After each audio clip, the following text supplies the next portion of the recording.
ترکیې هیواد ته د ریاست الوزرا اقتصادي مرستیال ملا عبدالغني برادر په مشرۍ د یوې پلاوي له سفر وروسته د اسلامي امارات د ویان مرستیال وایي چې دغه پلاوی به د ترکیې له یو شمېر دولتي چارواکو او هلته میش افغانان سره وګوري او د پانګونې د جلبولو په تړاو ناسته کې به هم ګډون وکړي. ټاکل شوی چې هلته به د الحاج ملا برادر اخوند د ترکي مقاماتو سره لیدنې ولري او همدارنګه به د سرمایه ګزارۍ د پانګونې د جلب لپاره په یوه دایر شوي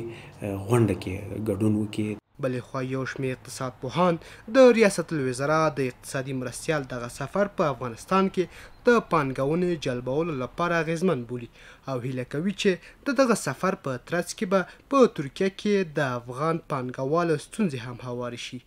اگرچه مشکلاتی وجود داره، یکی از مشکلات عمده بیرون بودن افغانستان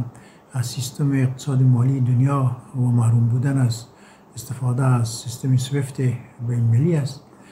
اما به هر صورت متشبثین خصوصی میتونن در این زمینه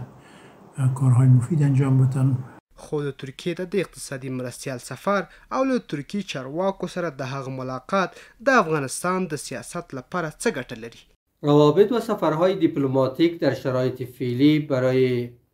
امارت اسلامی کشور جهت کسب اعتماد در محیط بین المللی بسیار ارزشمند است. این سفر نه تنها در بخش‌های اقتصادی و تجارتی دستاوردهای خواهد داشت، بلکه میتواند برای تعاملات سیاسی میان امارت اسلامی افغانستان و کشورهای اسلامی و جامعه جهانی دستاوردهای مزیدی را خواهد به دست آورد.